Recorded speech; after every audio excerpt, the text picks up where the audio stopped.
Welcome, scholars, to Mr. Honeycutt's math class. I'm talking today about the practice math IA that you're going to be doing in the next few weeks. So first, I want to talk about the mathematical modeling process for the IB. And here is what it is. So this little chart, this is what the IB calls the cycle of mathematical modeling, okay? And so you start by posing a real-world problem, you develop a model in some way, and then test that model.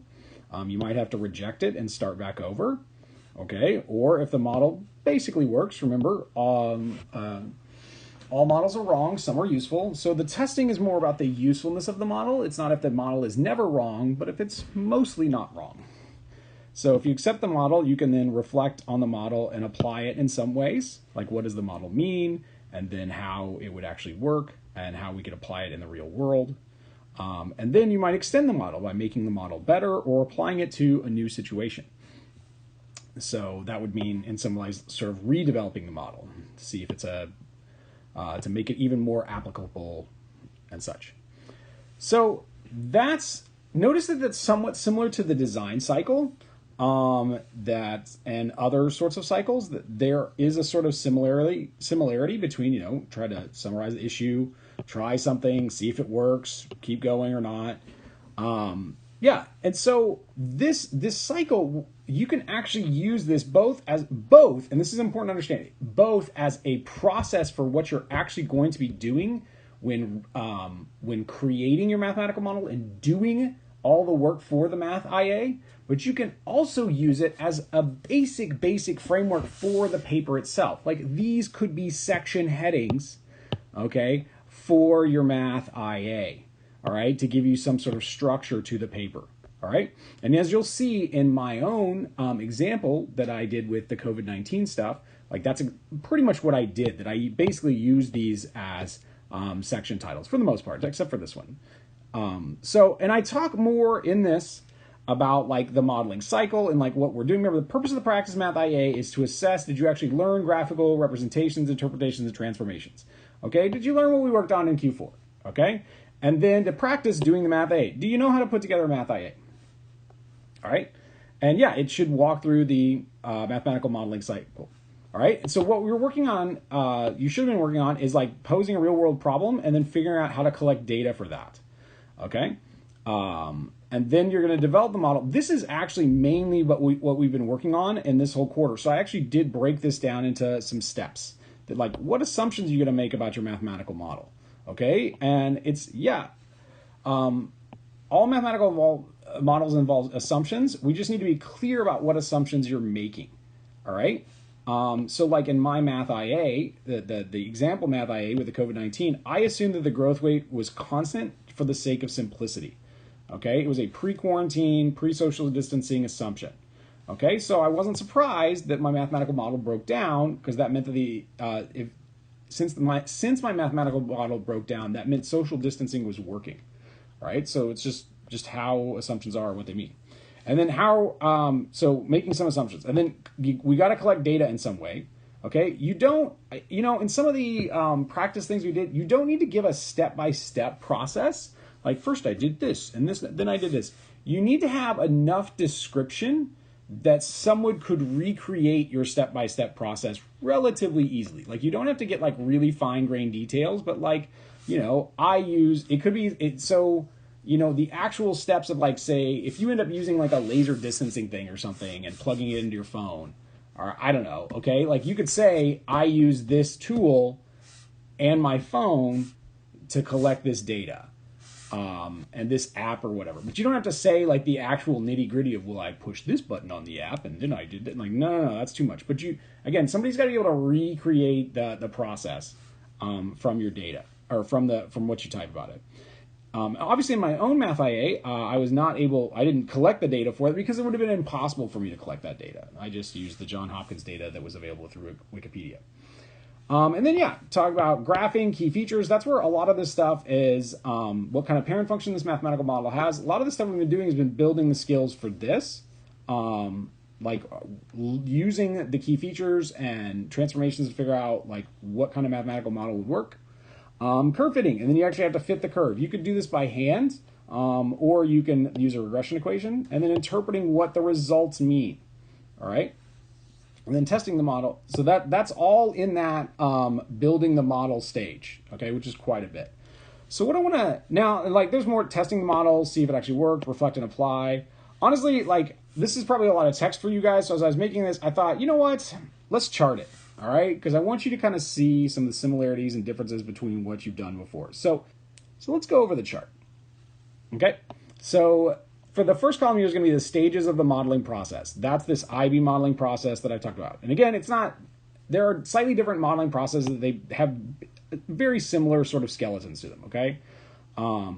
These steps of creating the math IA. This is actually doing the things that you need to do to collect the data and do the math before the writing of the paper sort of stuff, okay? And then I wanted to say, like what math class practices are similar to these steps that you're going to be doing while doing the math IA.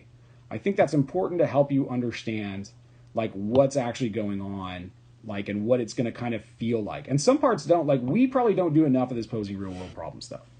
All right, I don't. Okay.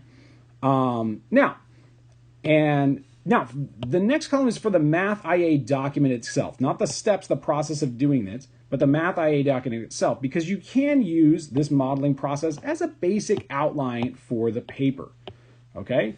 However, the math IA is different from a Dr. Evan paper, and I kind of want to go over some of those differences, okay, or just from a standard English paper. And so then I show, like, in my document what kind of I did in my math IA example that I created for you guys, okay, and then I want to talk about kind of where it's similar to an English essay, and then perhaps also like some of the differences, okay, like what each piece is sort of to be, okay. So let's go over this. So these are all kind of connected, and these two are kind of connected, if that helps. All right, so the posing the real world problems stage, okay? You know, you're just supposed to find something interesting and possible for you to investigate about, like, a real world phenomenon. And this is unfortunately where in math class we too often just give you the problems and don't practice this skill enough, which I think is also why you guys, upon my further reflection, is why you guys probably struggle with this a lot. And if I had to go back and make some changes, that's one of the things I would change. You know, it is what it is. Okay? So that's what they're doing the broad. But that's why I also did try to give you some practice with that, with the first data collection assignment. And then I'm giving you some structure for the picking of the topic. So, all right, the developing the model. I'm going to do this as this piece, this together, and then we're going to do this all together, okay? Then the developing the model, okay, where I talked about defining assumptions, collecting data, graphing data, fitting a curve to the data, interpreting curve. So when it comes to this defining assumptions, we don't do this too often, but you kind of run into these almost anytime you run across a really unrealistic word problem. You know, the why does everyone have 37 watermelons in a math problem thing? Like, what is up with that? Because, like, the assumptions feel kind of off in those sorts of problems.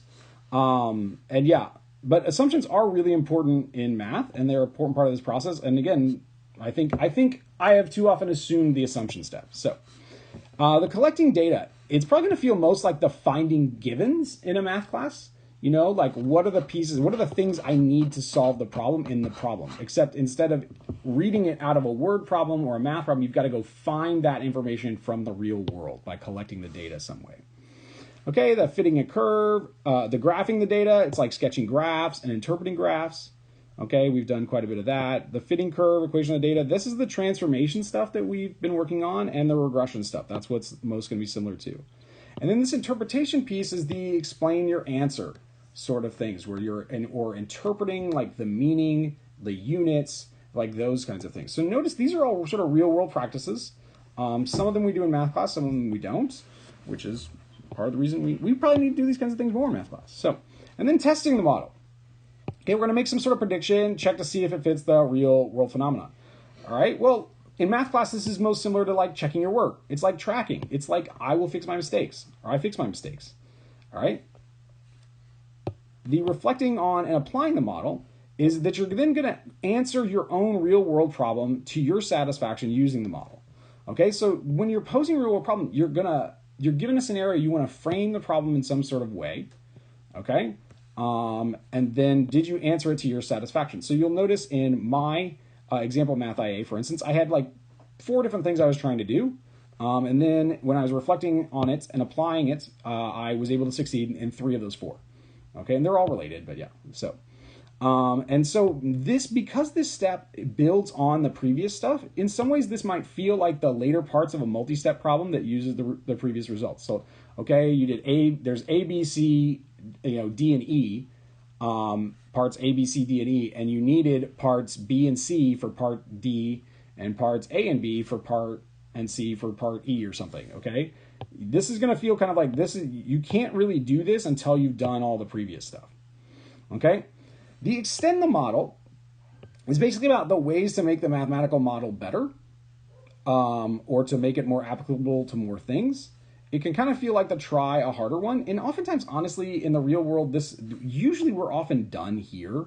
But they are offering this extension as like a possibility so that you're kind of always cycling through the modeling process.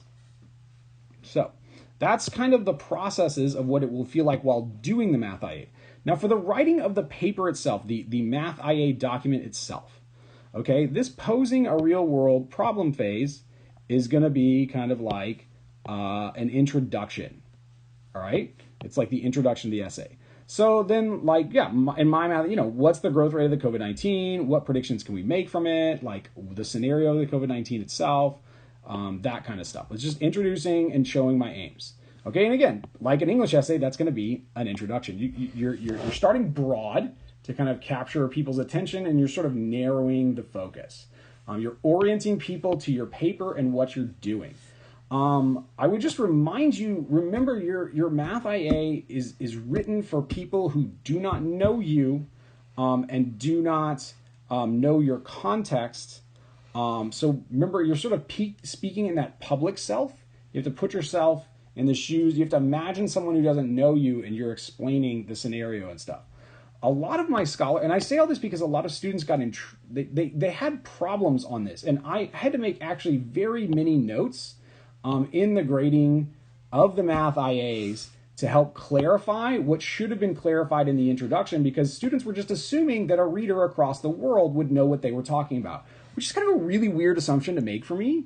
But like, oftentimes I end up commenting in the paper like, hey, I know where they were trying to go, and you can see in the structure of their IA they were trying to go there, but they never actually said this. I don't know why. I told them to, but yeah. So again, you're not writing the IA for me. You're writing it for somebody like who knows the amount of math that you know, but doesn't know you, but wants to learn something from your IA. Okay. This developing a model piece, okay, is going to be probably this part that's the most different from an English essay. Because it's more of an inductive approach where you start by listing evidence and then get to a thesis, which in this is the thesis piece. The main core of the argument is actually going to be sort of your mathematical modeling equation that you're making. All right. Notice that that's different most of the time in a good English essay. I assume I haven't. Yeah, but you start with a thesis and then you support the thesis from that argument. That's called a deductive argument. But this approach is an inductive approach, okay? So on the actual Math IA, notice, from this developing the model stuff, I assumed a constant rate of growth. For simplicity, that was the assumption. I got my data from Johns Hopkins via Wikipedia. I graphed it on Desmos. I used regressions for the curve fitting the data, and then I interpreted the regression equations. And you'll notice I spent quite a bit of time here. But yeah, that's probably going to feel the most different from writing one. Okay. Cause you'll have data and graphs and make the graphs look nice. So the testing the model piece is that you're going to check your model, go back to figure out if you could have made your model better. And then hey, if you mess up, it's okay. Talk about it in the Math IA. All right. Like, so one of the best papers I had actually had a problem, like, and tested the model, and it didn't work, and she had to go back and figure out what was wrong. And I think it made for a far stronger IA because of that. It shows that you're reflecting and making changes and adjusting as you go, which is some good real-world math skills. This would be most similar on a sort of regular English paper to the critical analysis portion, where you're sort of analyzing the argument or someone else's argument, and you're sort of taking apart the argument and, you know, addressing weak points, strong points, that kind of stuff. That's sort of what you're doing in this testing the model piece. And so on my example, I predicted the growth of COVID-19 infections and then checked it against the actual results. All right, that's how I was testing the model. Okay, reflecting on and applying the model. Okay, you're going to answer, we're going to be reflection. This is where you're going to put the reflections, implications, and conclusions. Okay, implications, so this part of the essay, of a standard English essay, would be the sort of parts, that's where you're sort of assuming the argument, but then pushing it further. Like, so if what I'm arguing is true, what does that mean for us? Like, what's the point? Like, who cares? It's sort of the so what? What are the implications of that argument? And here, that's simply, what are the implications? Okay, so you built a mathematical model. So what? Okay, what does that mean?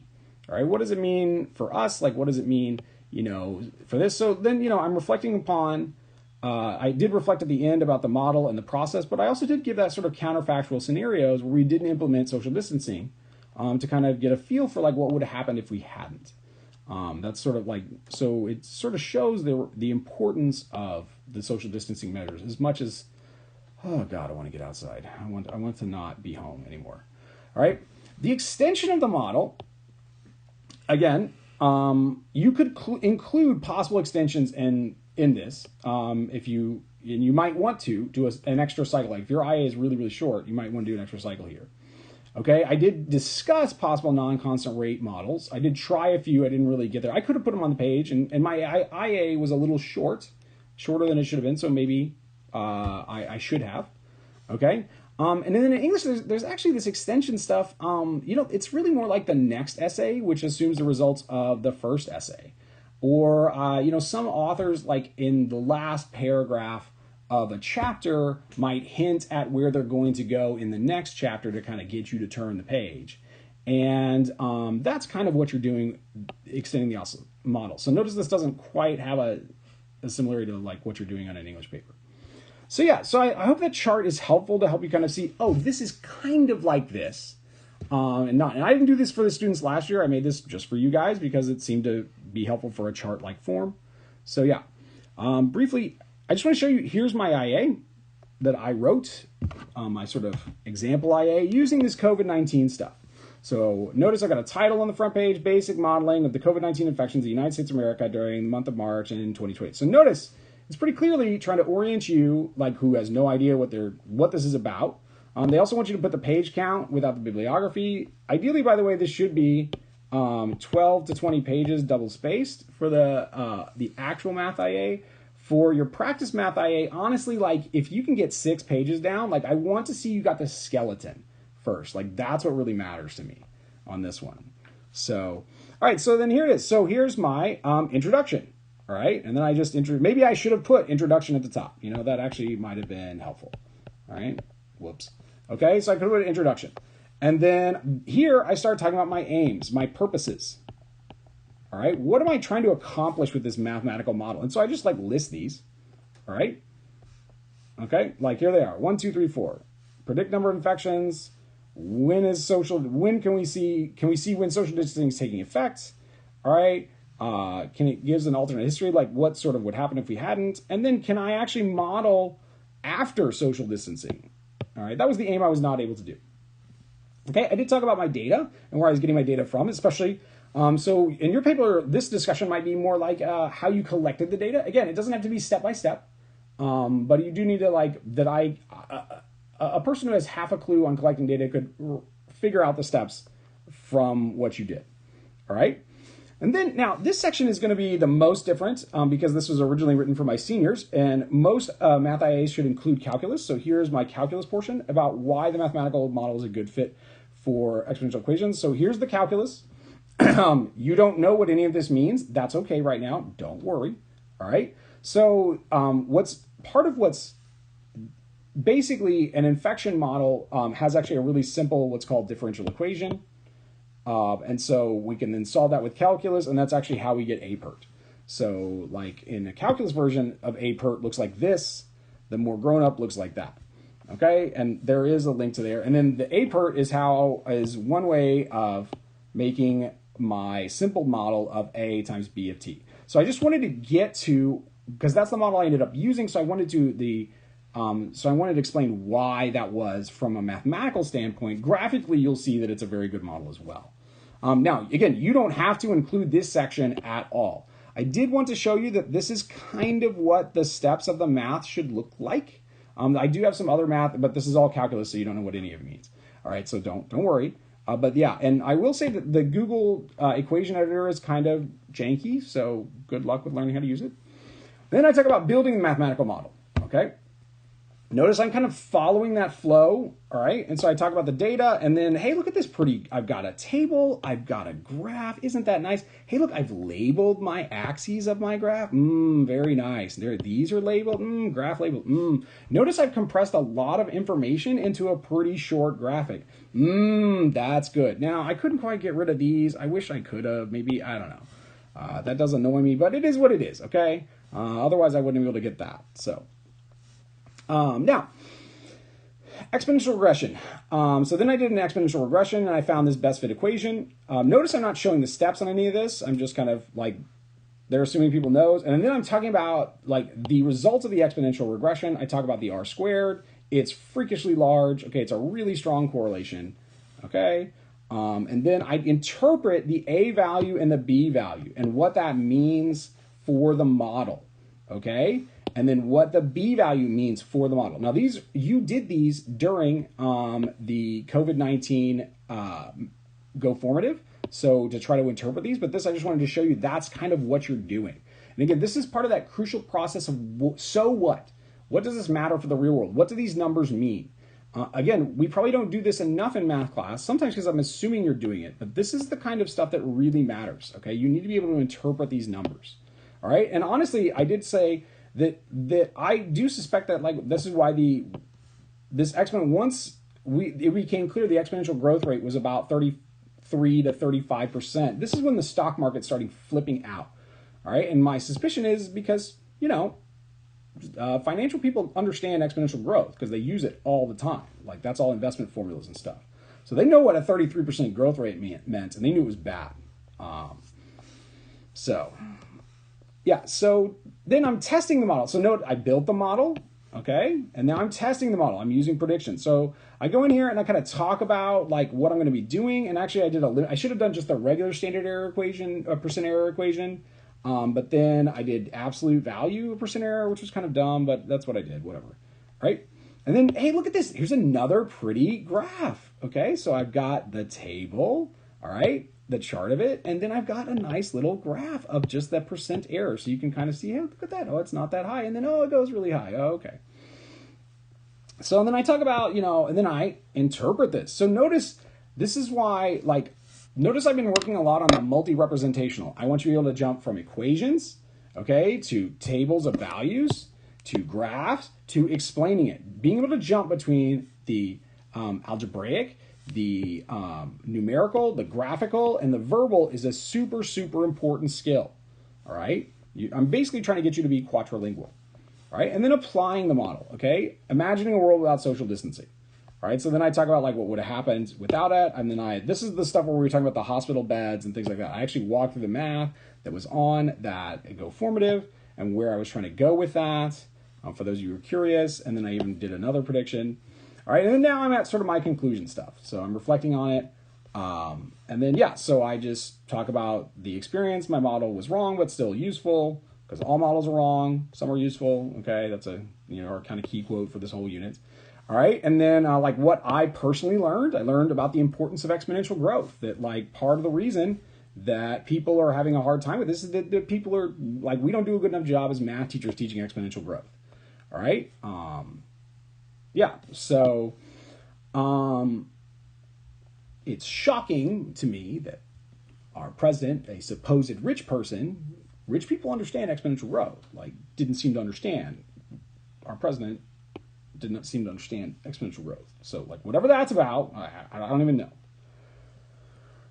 So then I talk about like what could have been better. That's sort of the reflection. And then at the very end, I do sort of summarize, how did I do on my aims? What the purpose of what I did. I was able to succeed in this. I was able to succeed in this. I was able to succeed in this. I didn't succeed in this one because it was really, really hard. And like the professional modelers are having a hard time with it.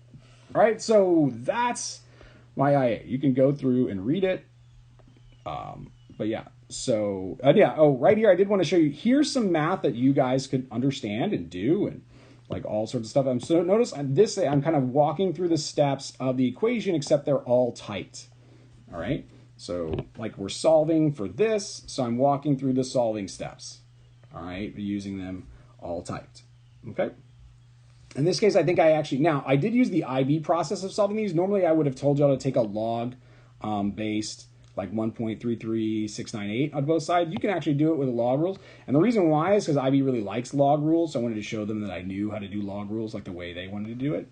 So, but yeah.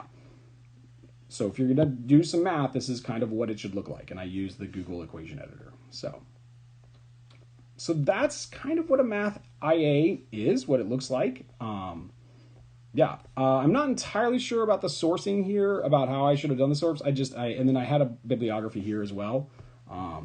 So take that with a little bit of grain of salt. So that's what a math IA kind of looks like. All right.